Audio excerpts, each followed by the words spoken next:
السلام عليكم ورحمة الله وبركاته.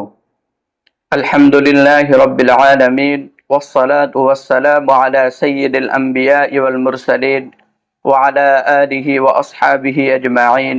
أما بعد. প্রিয় দর্শক, আজ আমরা আলোচনা করব মিলাদুন নবী সম্পর্কে। মিলাদুন নবী এটি কি পালনীয় বিষয় নাকি বর্জনীয় বিষয়? এ ব্যাপারে আমরা 6টি বিষয়কে সামনে রেখে আলোচনা করলেই আমাদের সকলের কাছে বিষয়টি সুস্পষ্ট হয়ে যাবে যে আসলে মিলাদুন নবী এটি পালনীয় বিষয় নাকি বর্জনীয় বিষয়। এই মিলাদুন নবী রাসূলুল্লাহ সাল্লাল্লাহু আলাইহি ওয়াসাল্লাম, সাহাবী এবং তাবিঈন এবং তাবে তাবেঈন তারা কেউ পালন করেছেন কিনা, যদি আমরা এই 6টি বিষয়কে পরিপূর্ণভাবে সুস্পষ্ট রূপে অনুধাবন করতে পারি, তাহলে প্রত্যেক মুমিন মুসলমান এ ব্যাপারে সিদ্ধান্ত নিতে পারবে যে আসলে মিলাদুন নবী এটা পালনীয় বিষয় নাকি বর্জনীয় বিষয়। 1 নম্বর, রাসূলুল্লাহ সাল্লাল্লাহু আলাইহি ওয়াসাল্লামের জন্মবার। রাসূলুল্লাহ সাল্লাল্লাহু আলাইহি ওয়াসাল্লাম কি বারে ভূমিষ্ঠ হয়েছেন, জন্মগ্রহণ করেছেন, এ ব্যাপারে মুসনাদে আহমদে একটি হাদিস উল্লেখ রয়েছে। হযরত ইবনে আব্বাস রাদিয়াল্লাহু তাআলা আনহু বলেন, ওয়ালিদান নবী সাল্লাল্লাহু আলাইহি ওয়াসাল্লাম ইয়াউমাল ইসনাইন। এই হাদিস দ্বারা আমাদের কাছে সুস্পষ্ট হয়ে যায় যে রাসূলুল্লাহ সাল্লাল্লাহু আলাইহি ওয়াসাল্লাম সোমবারের দিন দুনিয়াতে আগমন করেছেন। রাসূলুল্লাহ সাল্লাল্লাহু আলাইহি ওয়াসাল্লাম সোমবার ভূমিষ্ঠ হয়েছেন।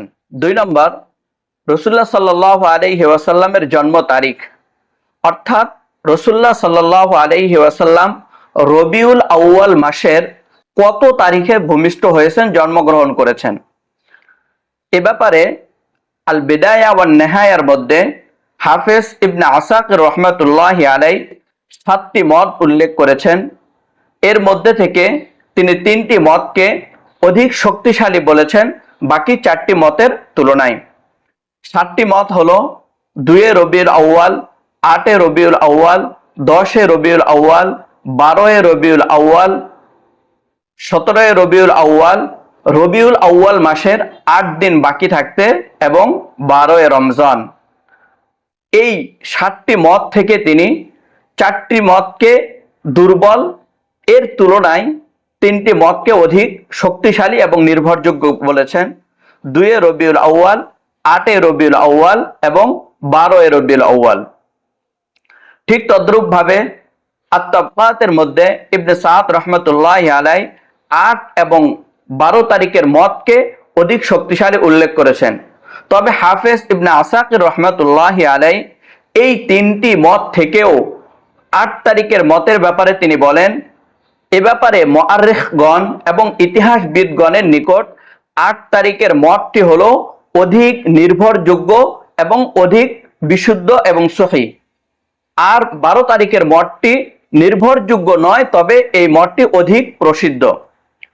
তবে আর রাহিকুল মাখতুমের মধ্যে মুসান্নিফ রাহমাতুল্লাহি আলাইহি 9 তারিখের মতটিকে তিনি অধিক নির্ভরযোগ্য এবং শুদ্ধ বলেছেন। 3 নম্বর বিষয় হলো মিলাদুন নবীর সূচনা। এ ব্যাপারে ইতিহাসের কিতাবের মধ্যে লিপিবদ্ধ আছে যে ইরাকের মসুল শহরের বাদশাহ আবু সাঈদ মুজাফফরউদ্দিন কাওকারি, তার মৃত্যু হলো 630 হিজরিতে। তিনি সর্বপ্রথম 604 হিজরিতে আবুল খত্তাব ওমর ইবনে দেহিয়া নামক আলেমের মাধ্যমে এই মিলাদুন নবীর সূচনা করেন, অর্থাৎ 12 রবিউল আউয়াল তিনি সর্বপ্রথম রাসূলুল্লাহ সাল্লাল্লাহু আলাইহি ওয়াসাল্লামের জন্মদিন উদযাপন করেন বা পালন করেন।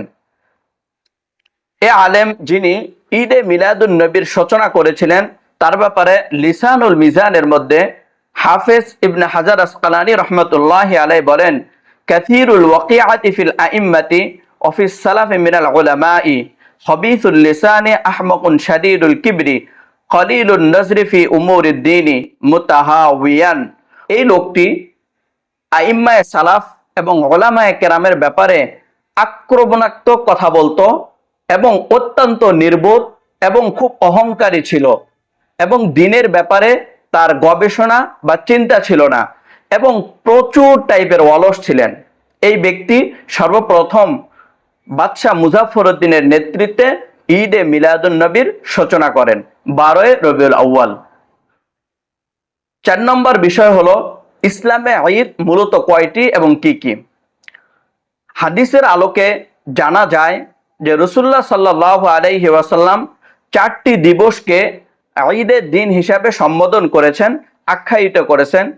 এর মধ্যে মুসলমানদের নিকট অধিক প্রসিদ্ধ এবং অধিক প্রচলিত দুইটি ঈদ, একটা হলো ঈদুল ফিতর, আরেকটা হলো ঈদুল আজহা। ঈদুল ফিতর এবং ঈদুল আজহা, যা বুখারী এছাড়াও অন্যান্য সহিহ হাদিস দ্বারা এই দুই দিনকে ঈদের দিন হিসাবে স্বীকৃতি দেওয়ার বিষয়টি সুস্পষ্টভাবে প্রমাণিত। বাকি দুইটি দিনকে রাসূলুল্লাহ সাল্লাল্লাহু আলাইহি সাল্লাম ঈদের দিন হিসাবে বলেছেন। তার মধ্যে একটি হলো জুমার দিন, আরেকটি হলো আরাফার দিন।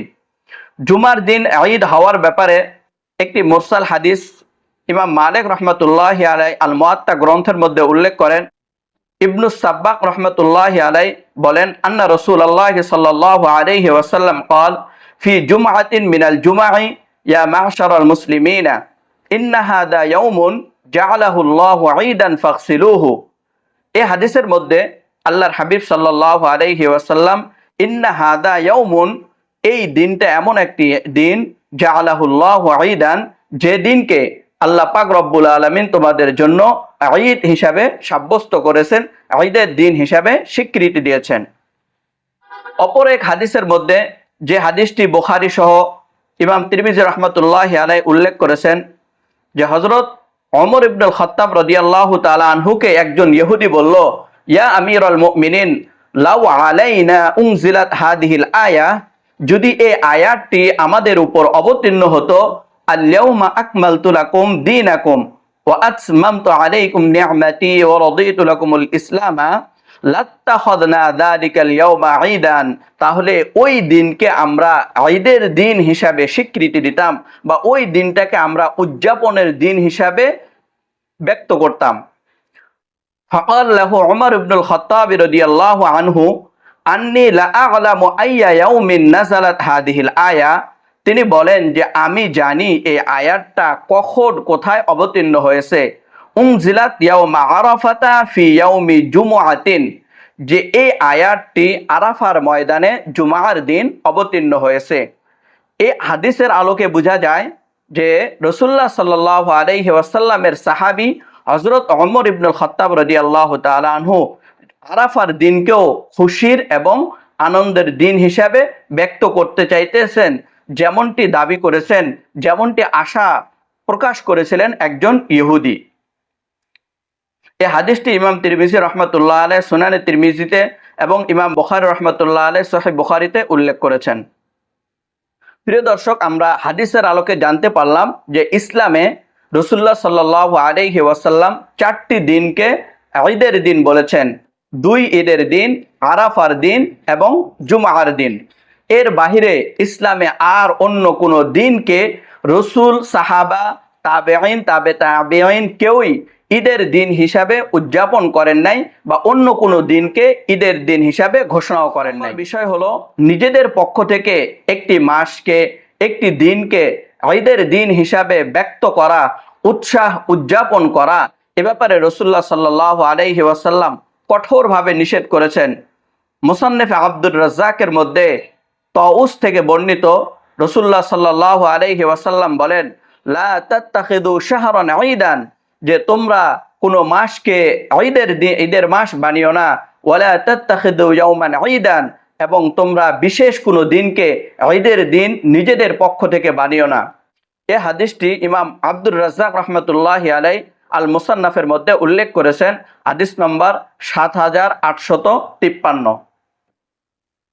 প্রিয় দর্শক, এই হাদিসের মধ্যে রাসূলুল্লাহ সাল্লাল্লাহু আলাইহি ওয়াসাল্লাম নিজেদের পক্ষ থেকে ঈদ বানাতে নিষেধ করেছেন। যদি কেউ রাসূলুল্লাহ সাল্লাল্লাহু আলাইহি ওয়াসাল্লাম এর জন্ম তারিখে ঈদ উদযাপন করে, তবে তা নিজেদের পক্ষ থেকে বানানো ঈদ হবে, যা রাসূলুল্লাহ সাল্লাল্লাহু আলাইহি ওয়াসাল্লাম নিষেধ করেছেন এবং রাসূলুল্লাহ সাল্লাল্লাহু আলাইহি ওয়াসাল্লামের এই হাদিসের নিষেধাজ্ঞার অন্তর্ভুক্ত হবে। ঈদকে কেন্দ্র করে যেসব ইবাদত বندگی করা হয় তাও হবে বেদাত। কেননা রসুল সাল্লাল্লাহু আলাইহি ওয়াসাল্লাম এর সাহাবী ও তাবিঈনদের কেউ এভাবে ঈদ উদযাপন করেনি এবং রাসূলুল্লাহ সাল্লাল্লাহু আলাইহি সাল্লাম এর জন্মদিনও পালন করেননি। সুতরাং আমাদের সমাজে বা আমাদের দেশে বা মুসলিম দেশগুলোতে রাসূলুল্লাহ সাল্লাল্লাহু আলাইহি ওয়াসাল্লামের জন্মদিনকে কেন্দ্র করে যে উদযাপন করা হয়, যে পদ্ধতিতে উদযাপন করা হয় আর যা কিছু করা হয় না কেন, এই সবগুলো নিজেদের পক্ষ থেকে বানানো। এগুলো শরীয়ত সমর্থন করে না এবং এ ব্যাপারে শরীয়তের কোনো দিক নির্দেশনাও নাই। সুতরাং যা নিজের পক্ষ থেকে বানানো হয় সেটা প্রত্যাখ্যাত, সেটা বেদাতের অন্তর্ভুক্ত। রাসূলুল্লাহ সাল্লাল্লাহু আলাইহি ওয়াসাল্লাম ইরশাদ করেন, মান আহদাসা ফি আমরি দীনিনা মা লাইসা মিনহু ফাহুয়া রাদ্দুন। যে ব্যক্তি আমার দিনের মধ্যে এমন নতুন কিছু আবিষ্কার করবে সেগুলো আমাদের দিনের অন্তর্ভুক্ত নয়, বরং এগুলো প্রত্যাখ্যাত হবে। ৬ নম্বর বিষয় হলো রাসূলুল্লাহ সাল্লাল্লাহু আলাইহি ওয়াসাল্লাম যেভাবে জন্মদিন পালন করেছেন, যদি আমরা নিজেদেরকে আশেকে রসুল দাবি করতে চাই এবং রাসূলুল্লাহ সাল্লাল্লাহু আলাইহি সাল্লামের জন্মদিন পালন করতেই চাই একান্তভাবে, তাহলে রসুল সাল্লাল্লাহু আলাইহি সাল্লাম যেভাবে জন্মদিন পালন করেছেন, যেভাবে সাহাবায়ে কেরামকে জন্মদিন পালন করার নির্দেশ দিয়েছেন, ঠিক এভাবেই যদি আমরা পালন করি তাহলেই আমরা প্রকৃত আশেকে রসুল হতে পারবো। এ ব্যাপারে মুসলিম শরীফে হাদিস বর্ণিত আছে, ওয়াসুইলা আন সাওমি ইয়াউমিল ইসনাইন। রাসূলুল্লাহ সাল্লাল্লাহু আলাইহি ওয়াসাল্লামকে সোমবারের দিন রোজা রাখার ব্যাপারে প্রশ্ন করা হলে আল্লাহর হাবিব সাল্লাল্লাহু আলাইহি ওয়াসাল্লাম বলেন, যাকা ইয়াউমুন উলিদতু ফীহি। এটি এমন একটি দিন যেদিন আমি রাসূলুল্লাহ সাল্লাল্লাহু আলাইহি ওয়াসাল্লাম ভূমিষ্ঠ হয়েছি, জন্মগ্রহণ করেছি। সুতরাং আমরা নিজেদেরকে আশেকে রবি, আশেকে রাসূল দাবি করতে হলে রসুল যেভাবে জন্মদিন পালন করেছেন এভাবেই জন্মদিন পালন করতে হবে। বছরে একদিন উদযাপন যা শরীয়ত গর্হিত কাজ, যেগুলো শরীয়ত সমর্থন করে না, এই সমস্ত কাজকর্ম করার দ্বারা নিজেকে আশেকে নবী দাবি করলেও প্রকৃতপক্ষে আশেকে নবী হওয়া যায় না। আমি যে সমস্ত বিষয়গুলো আপনাদের সামনে তুলে ধরলাম, একজন সাধারণ মুসলমানও যদি এই ৬টি বিষয় নিয়ে গবেষণা করে, একটু মনোযোগ সহকারে শোনে, তাহলেও তার কাছে এই বিষয়টি সুস্পষ্ট হয়ে যাবে যে এই মিলাদুন নবী রসুল, সাহাবী, তাবিন কেউ পালন করেছেন কি করেন নাই। আর যা রসুল করেন নাই, সাহাবী করেন নাই, তাবিন করেন নাই, সেটা কখনোই ইসলামের অন্তর্ভুক্ত হতে পারে না, বরং এটা একটি নব আবিষ্কৃত বিষয় যা শরীয়তে প্রত্যাখ্যাত, যা অত্যন্ত গর্হিত কাজ।